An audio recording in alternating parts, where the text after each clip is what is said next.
I think that would be very bad for humanity. Hey guys, thanks for joining me again today. Got three interesting ones today. First one we got is time perception and alternate realities. Second, the world of microscopic organisms. And three, urban legends and folklore. So let's go ahead. First one. Share your thoughts on the relativity of time and how our perception of time can vary in different situations. How has your understanding of time evolved over the years? So, time is always changing for our whole lives. When you think about like a timeline of life, so within your first, year of life, you don't really remember what's going on, but I'm just using it as an example. So, your first year of life that you live, each day, if you're just looking at the exact year, each day of that life is 365th of your entire life that you know of. The second year, that doubles, and third year that, continues and continues and continues till, say you're 10 years old. When you're 10 years old, that previous year that you just lived is now a 10th of your life. Whereas, when you're 1 years old, a single month is a 12th of your life. So a single month versus a single year, it's such a big difference there. So just looking at how like we perceive time, the longer we live, the quicker things seem to go, because there's so much that happens with, say you're 10 years old, a 10th of your life goes by in a year at that time. And, fracture that out into like a single day, versus, say I'm 50 years old, or let's just say you're 100 years old. A year of your life is a single percent of your life. It's 1%. So when you look at how much that person's already experienced of their whole life versus the 10-year-old who the past year is a 10th of his life, the amount of experiences that they are going through that are new to them, that are these things that they've never realized, and they're making all these brand new connections, it puts into scale, why people say, holy crap, like, the older I get, the faster time seems to go. It's because it's relative to us. And yes, that does happen. As you age, time does feel like it goes faster because there's less new things that you're experiencing. We just kind of go through the flow of life. In terms of like, the physics aspect of it, that's a whole giant topic. So how's your understanding of time evolved over the years? I guess, scientifically we understand more of like, what our life is and how we go through experiences and, what we're composed of and all of that. But without getting into that, just how we are perceiving time in general is very personal to each individual. You could go into like, time travel and how fast we're going and, all of that. But I think that's kind of irrelevant for, what I was just discussing here. But yeah, that is something that I think about often, especially, I'm not old, but I continually get this feeling of just like, holy crap, time is flying. I've got a almost 3-year-old now, and it feels like he was just born. And I'm like, how is that possible that we've gone through these 3 years? But, you look back on everything that was going on, it's like, well, yeah, it has been that long, but it just seems to fly by so quick. Anyways, question number 2. Discuss your favorite theories on time travel and alternate realities. Do you believe time travel is theoretically possible? And if so, what implications could it have on our existence? Discuss your favorite theories on time travel and alternate realities.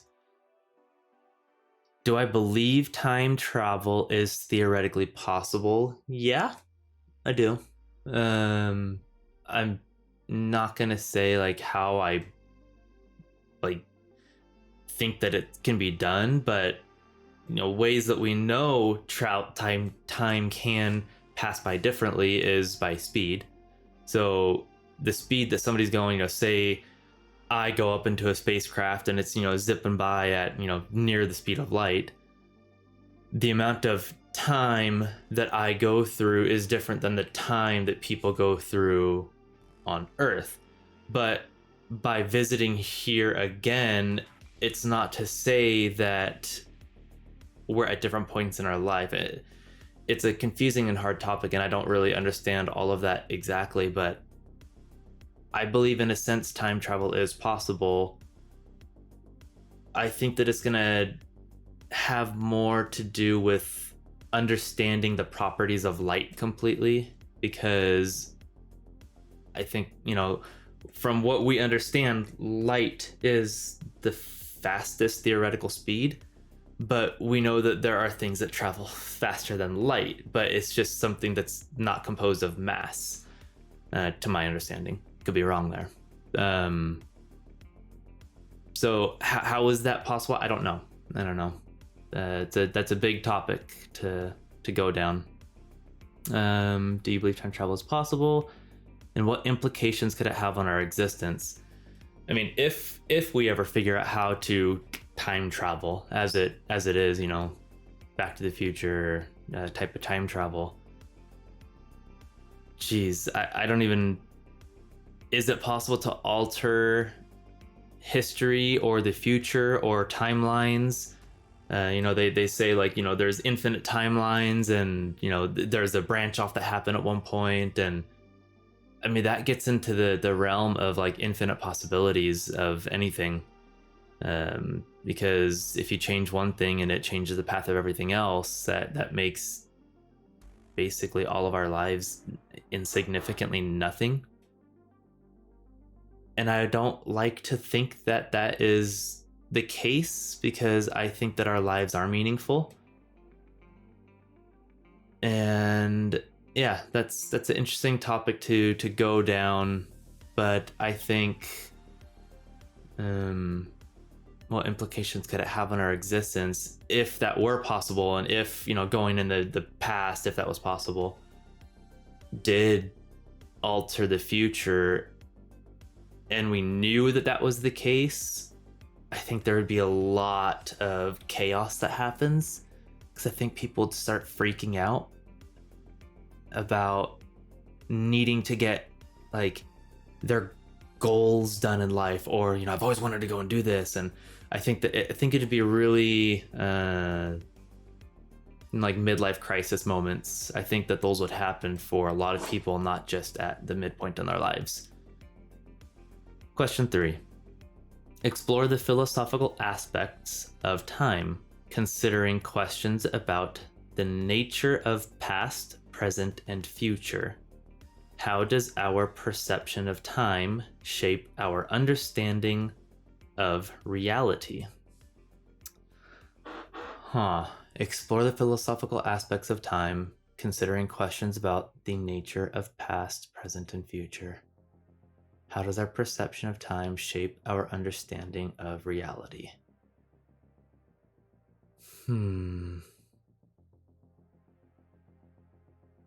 Well, not much different than what I was saying for the last question. What is reality? What is this moment that I'm in now? Is this set in stone, and the decision I make today, is that going to be the final decision? Because if not, and if you could say jump back 10 minutes and change what you did, that completely would alter people's morality. Because in that case, if it were easy to go back, say 10 minutes, or just to, holy crap, I don't want to have to deal with the next day, and to be able to jump 24 hours ahead, and what had been done for the previous day that you jumped ahead was done, but you just didn't go through it, but it was done. Gosh, I think that would be very bad for humanity. I think people be a lot more daring or risky in the things that they do, and potentially cause more harm to others or even themselves, just trying or attempting things. And yeah, that would be, it would be interesting, the philosophical aspects of time. Yeah.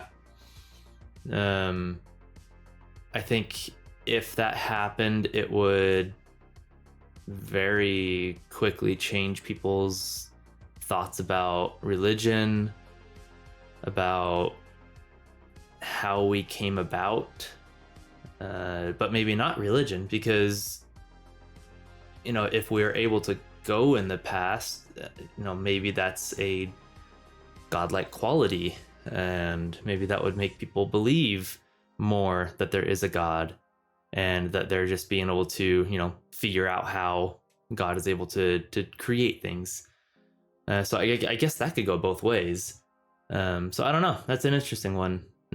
Just what do you guys think? Let me know. Anyways, next topic. The world of microscopic organisms. Question 1. Share a fascinating fact about a microscopic organism that most people might not know. Ooh. What makes these tiny creatures so intriguing to you? I mean, I'm not going to go into saying I'm a scientist or biologist or anything like that, but I guess talking about the things that I do kind of know, you know, I think the interesting one, just because it's a cute and little cuddly thing when you look at it up microscopically, is that the tardigrade, I think it's called. It's the, you know, it's that little, it kind of looks like a kind of almost anteater like, but it's tiny, like super microscopic. I know that they've brought them up to space and they've survived in a vacuum of space, and I think it's just interesting when you see them and how they move, and you know, they got these like four little legs that move around, and it almost looks like they're this living creature that could be walking on, like, as we see it, not microscopically, it almost looks like it could be something like that. But when you realize how tiny and, you know, unseeable to our naked eye, it brings to life how big the microscopic world is and what's going on for stuff that we can't even see. Alternatively to that, there's viruses versus bacteria, and bacteria is kind of a living thing and viruses are a non-living thing. But you know, what is living really? Because a virus is still a thing that causes a lot of issues for people. You know, we see viral outbreaks, stuff like that, and there's clearly things that affect them and things that don't affect them. And at what point do we say that it's a living entity, but it's not a living entity based off of like the current definition of it? And so yeah, viruses are an interesting thing in that microscopic world. Question 2. Discuss the essential role of microscopic organisms in ecosystems and their impact on maintaining ecological balance. How do these organisms contribute to the health of our planet? Ooh, okay. It's fall time right now here.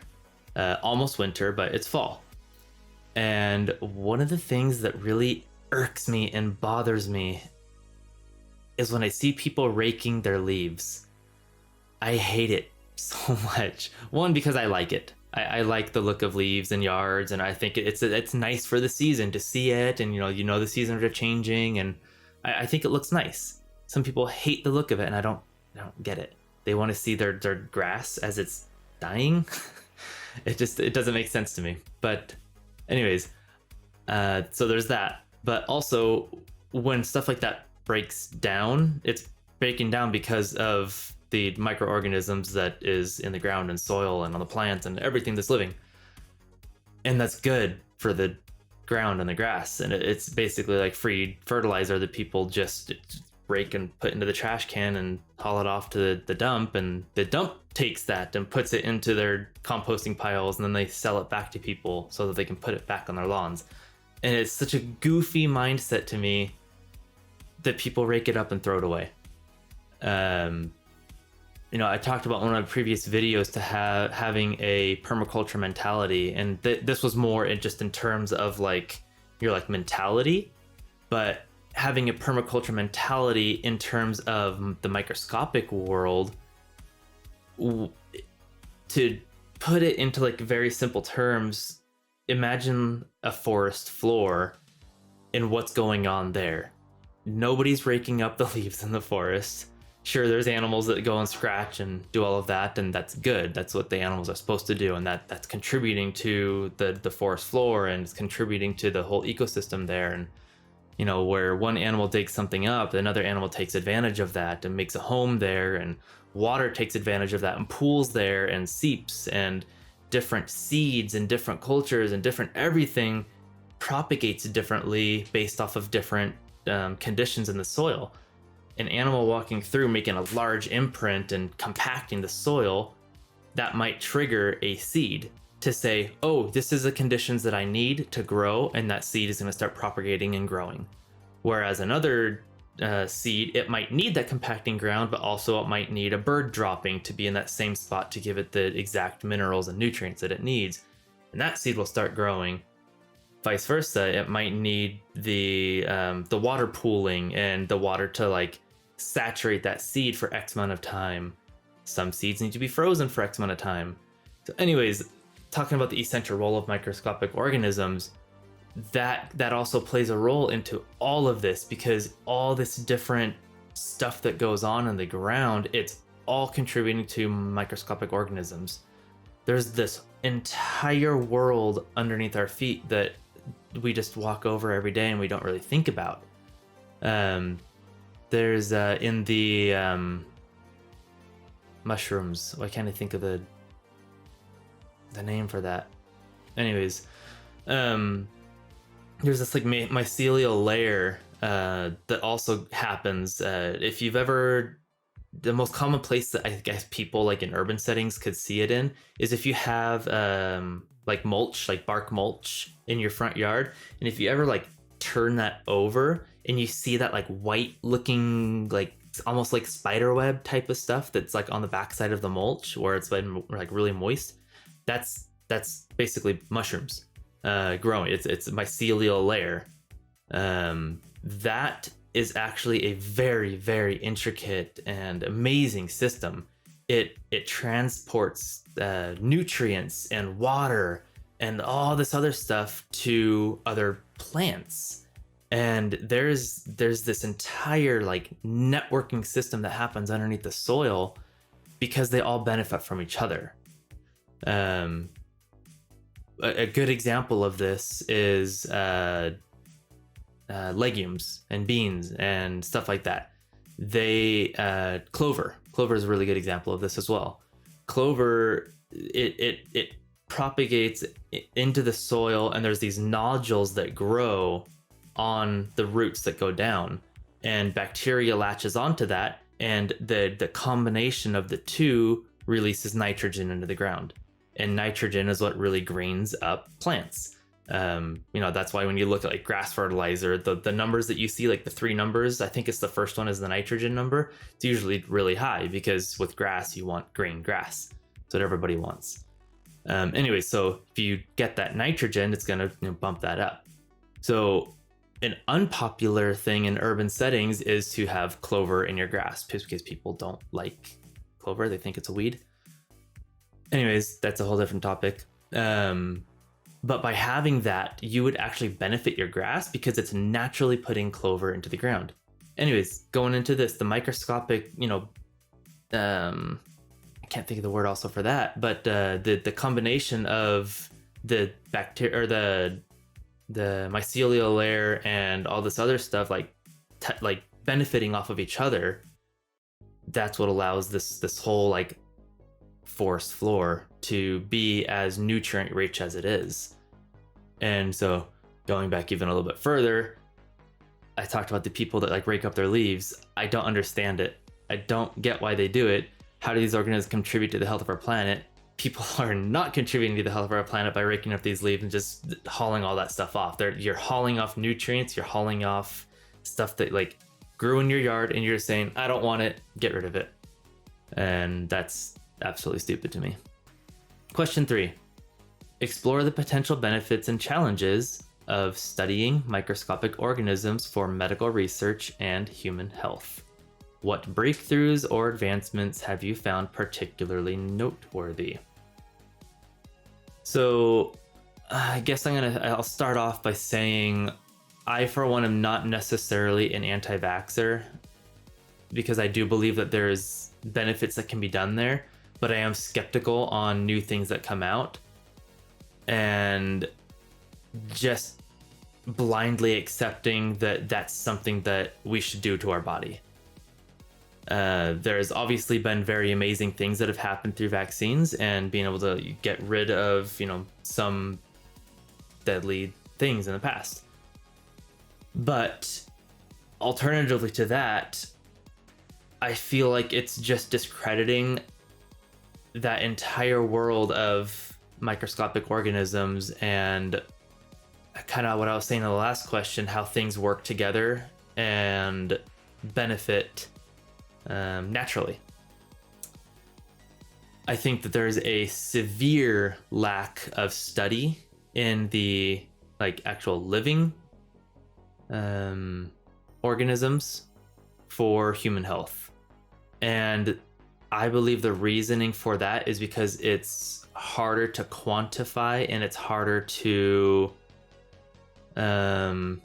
consistently get the same exact thing each time, which is why you see so much chemically derived stuff. Because, if you're in a lab, you can measure out, okay, well, I know the exact purity of, this thing that I made, and I can put that, in these pills in the exact same amount and all that every single time. Whereas, if you look at, say marijuana or, psilocybins, mushrooms, or any of the herbal world, really, a lot of that seems to just kind of be ignored in the medical world instead of the holistic side, because I think it's harder for them to regulate that. And it's a crying shame that that's the case, because I believe that there is so much more benefit that can be done naturally without the absolutely devastating side effects that some of this, FDA approved crap that people just shove into their bodies without even thinking about it. Often you see, okay, yeah, take this one, but then also take this one to counteract the effects of this one, and then counteract the effects of this one, and it's sad. And I see a major problem in the world because of that. One of the things that I think is sad is, all these, bad things that we see in the news, and these people that go on these, killing sprees and do all of that, that there tends to be a similar thing with all of them. And the majority of them, they're on some sort of antidepressants, antipsychotics, and I think we're missing a lot in that regard. And yeah, I'll leave it at that. Last topic: urban legends and folklore. Question 1. Share a captivating urban legend or piece of folklore that has stuck with you. What aspects of these tales make them enduring and culturally significant? Okay, so as you know, from my previous video, I was in South Africa for a couple years, and one interesting thing to me that I learned there is that they have this little creature, as many countries and communities have these beliefs, but they call it the tokolosh. And from my understanding is that the tokolosh is a small little creature. I don't know how small or big. Anyways, it's this creature that would come in during the night, and if you're sleeping too low to the ground, it could come in and kill you. As I was there and, you know, start hearing more about it, start learning more about it, and you start looking into it, it happened and was believed more in the like township communities where they don't have a lot of comfort type of stuff that we have today. You know, like I walk into my kitchen, I go into my kitchen and I have my stove, and, you know, I have all my windows and I open up the windows and I turn on the gas and or turn on the burner, or, you know, I need to heat up something and I throw it in the microwave, and it's easy. We have all these comforts, whereas they didn't have those in a lot of times. They would cook with coal, and not everybody, but oftentimes they'd be cooking with coal or heating with coal, and coal off gases, and that off gas is heavy and sinks down to the lower levels. So, you know, while you're up and at it and moving around, you're up above that gas layer, and, you know, time to go to bed, and you lay down on your bed that is, you know, sitting on the floor, and you're down below that gas level, and you can't necessarily smell it particularly. But what happens when you get that type of poisoning is it binds to all of your receptors in your body, and it stops them from taking in oxygen anymore. And that causes you to basically, you know, die, because your body's getting starved of the oxygen it needs. And so these people, you know, they'd go to sleep and they'd wake up dead, and they thought that it was, because of that, because they realized that if people were sleeping a little bit higher off the ground, that they wouldn't die. And so they thought that there was this creature in the night that would come through and kill them. So a lot of times when you go into these township communities, you would see their bed frames, but they would be lifted up on bricks. And, you know, some of them just do it because it's just what they've always done. But occasionally you'll run into somebody that still, you know, believes in like the folklore behind it, that the Tokolosh. And I'm not going to say it's everybody, because it's definitely not everybody, but occasionally you'd run into people that would believe that. And, you know, looking back at the like description that I just told about, like the backstory behind what's going on, you know, you could see how they could fall into that, especially, you know, way like years and years and years and years back, probably where the story originated. And whether it happened due to a tale, like a fake story that somebody was telling their children, just to make sure their children always like didn't sleep on the floor and they slept up, you know, Santa Claus, you know, any type of stuff like that, you know, like, you better be good or else Santa's not going to bring you presents. You better, you know, sleep off the ground or else the Tokolosh is going to come kill you, type of stuff like that. So yeah, whether it was actually something that was believed in per se, versus was it just a story that people told, I don't know. I haven't looked into the depths of that. But as you look all around the world, there's a lot of very similar, you know, stories that people tell. I know that there's one about I think it's Indonesia or Thailand or something. I can't remember exactly, but there's a creature that something about a tree, and that the whole basis around it is like to stay away from trees during a storm because the lightning could, you know, strike you and kill you. So anyways, there's this that changes. What was the main point of this question? What aspects of the tales makes them enduring, culturally significant? Anyways, yeah. So not really a whole lot more there, but yeah, it's just this story that goes along, and I thought that was interesting to learn about the Tokolosh when I was there. I know in South America there's the Duende. I don't know exactly what the whole belief about that is. I don't know much more beyond. There's a culture that doesn't think it's safe to walk around barefoot in the night, or to like have the night air come to you because it's going to make you sick and then you could die, and all these things all around the world. Every culture has different ones that they fall into. Question 2. Discuss the cultural and psychological reasons behind the creation and spread of urban legends. How do these stories reflect societal fears, beliefs, or values? I feel like I kind of talked about all of these with my last question. Discuss the cultural and psychological reasons. Yeah, I mean, I guess that goes into what I was just saying. Like, were they created just to get the point across, or were they actually believed in as like, this is what happens? The Tokolosh does come and kill you, or is it, just how to get your kids to do something? How do these stories reflect societal fears, beliefs, and values? Yeah, honestly, not a whole lot more with this question based off of everything I went over in the last one. Let's just jump ahead. Question 3. Explore the blurred line between fiction and reality in urban legends. How have urban legends influenced popular culture? And do you think they serve a specific purpose in society? Well, yeah, of course they serve a specific purpose in society, because our tales are what shapes a culture. It's what makes a culture a culture.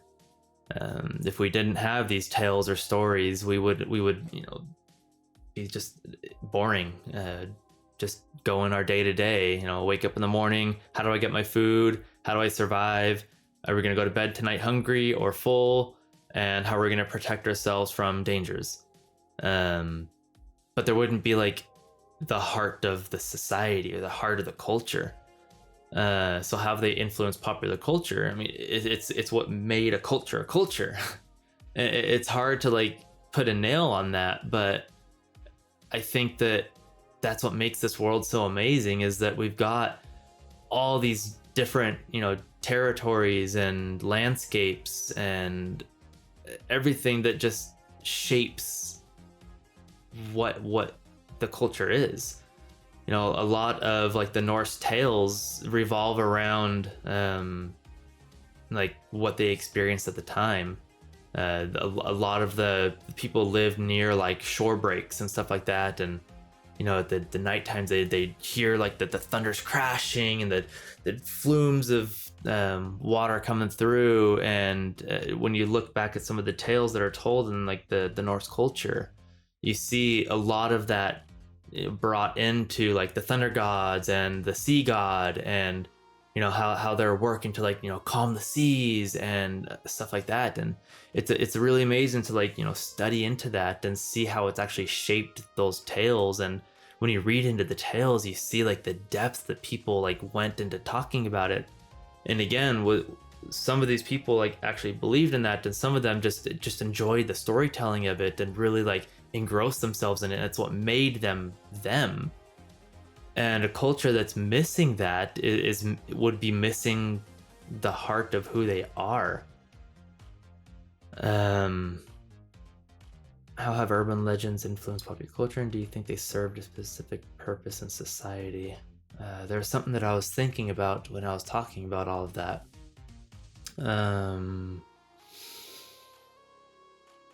I can't. Explore the blurred line between fiction and reality. Ooh, it almost came to me. I'm not gonna be able to think of it. But yeah, I enjoy the aspect of these tales because they're just something fun to read into and learn about what made that civilization tick. So anyways, that's all we got for today. Appreciate you guys taking the time to listen. If you have any other interesting topics that you'd like me to discuss or talk about, please let me know. And continue to subscribe, like, and all the other things. And thank you very much. Bye-bye.